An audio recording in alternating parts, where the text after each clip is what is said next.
Hello, my homies. Here we are. Restart. Gordon Corman. Man, are you hooked on this yet? I am. I really like how it's unfolding kind of slowly and from everybody's point of view. I think everybody has something pretty significant to offer this story, and I think eventually we'll have enough puzzle pieces in place that we can kind of figure out who Chase was. I think we know who Chase was, but I think we're going to find out who Chase is now. Will he be the same? Is he going back to his old way of life? Or is he making some changes? All right, let's see where we are. I'm going to give you just a second to move to chapter 8. That's page 62. Take just a second to find it. And then I want you to read the chapter title and tell me whose point of view this is.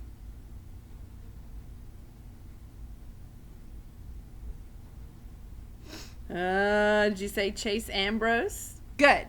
It's going to be from him. It's a short chapter, so we're going to tune back into him, see what he thinks about Video Club, and that will be it for the day. I'm loving this. All right, here we go. Hiawassee Middle School Hurricanes play a preseason scrimmage against East Norwich on Saturday. I make it a point to be there, not as a player, but as a member of the video club. Ms. DeLeo put me in charge of athletics for the video yearbook, so the game is a good place to start as any. As I climb the bleachers, the flip cam is an awkward weight in my hand. I don't feel like a video kid. Not that I can recall being any kind of kid. This is supposed to be the site of my greatest glories, yet I've lost all that. The sight of the players on the field doesn't bring back a rush of gridiron memories. I guess I always pictured vast crowds cheering my name, but there isn't much of a turnout for the scrimmage. Maybe a couple of dozen kids and a handful of other people scattered around the stands. I raise the camera and shoot a couple of plays. Brendan said I was a natural at filming how to clean your tricycle.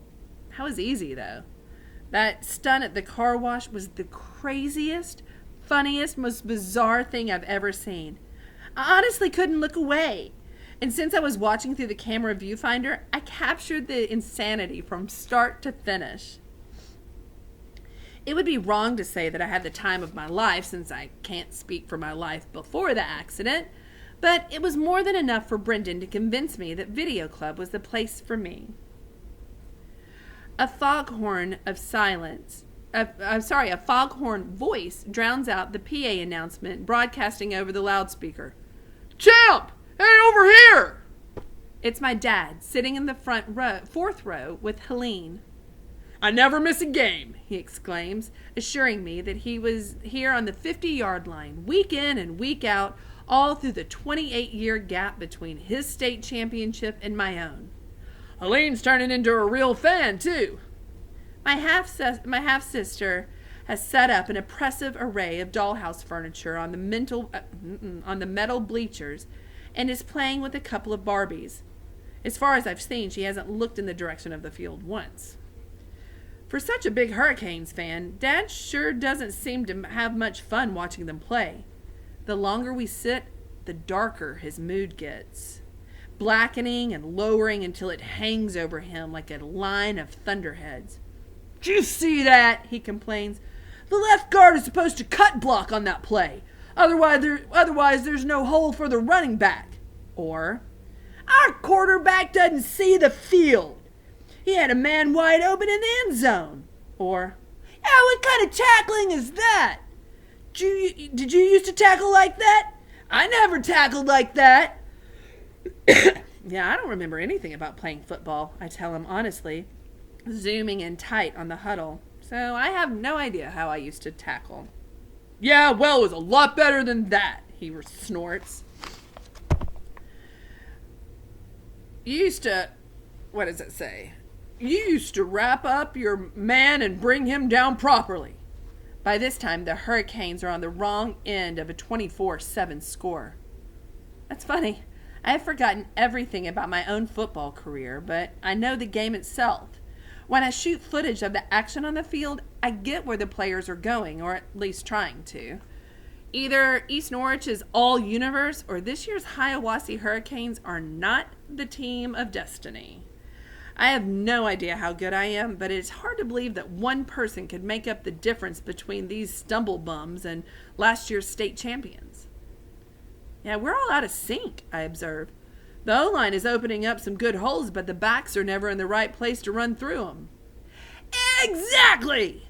Dad slaps me too hard on my bad shoulders. That's what I always say. We got the talent. We do when you're on the field anyway. All we need is the timing. I'm sure it isn't the first time my father and I have ever agreed on something, but it's the first time I actually remember. That's another thing that amnesia made me forget, is how much I like his approval.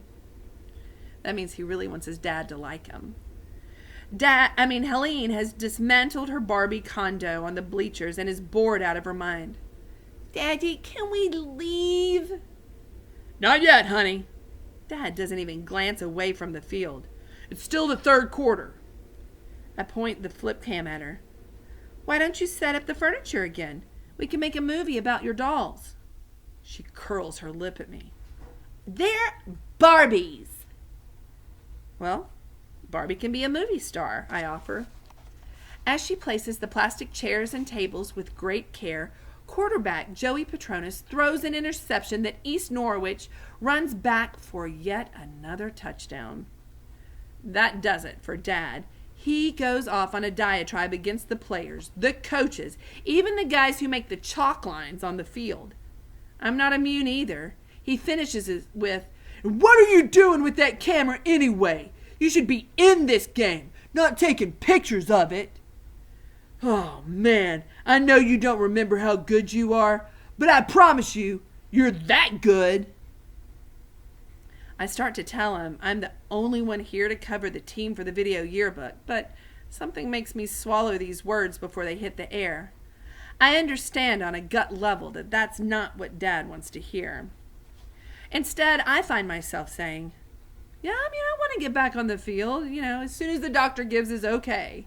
You'll see. I'll be out there. Dad nods and pleased. That's who we are, champ.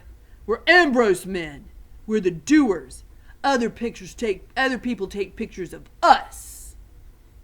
Helene acts out the entire storyline with her Barbies, and I capture it on video, all the while keeping a running game commentary with Dad, who doesn't seem to be a Barbie guy. Surprise, surprise.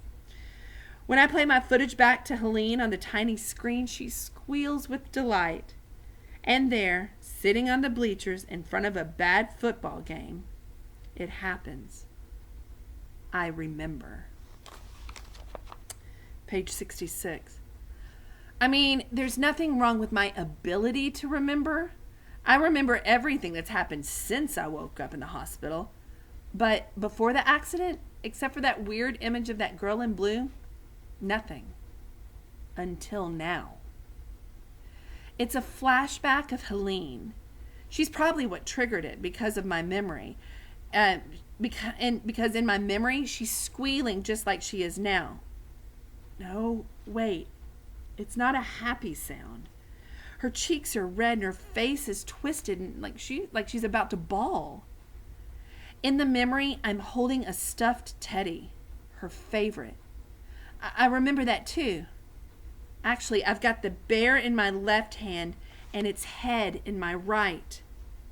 I ripped the head off of a 4-year-old's teddy bear. Definitely not a memory I was hoping for, but, still. I remembered something, I exclaim out loud. Yeah, what? Dad actually turns his attention away from the game. Something from before the accident. See? He's triumphant. Told you there was nothing wrong with you. You'll be back in commission in no time. And man, do we ever need you out there. On the field, our halfback takes a handoff and is buried under a pile of East Norwich jerseys. Dad's looking away so he misses it. A tiny gap in the weak side of our defensive line. A stutter step to the left. That's what I would have done. Juke out the linebacker and gone. My shoulders shimmy as I make the imaginary cuts in my head. I can see it now. I was a player. Correction, I am a player.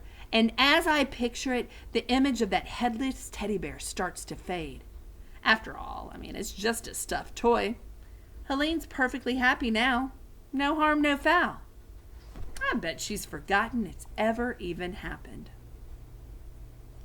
Do you think Helene has forgotten that that's ever happened? It sounds like Chase is ready to forget those negative memories.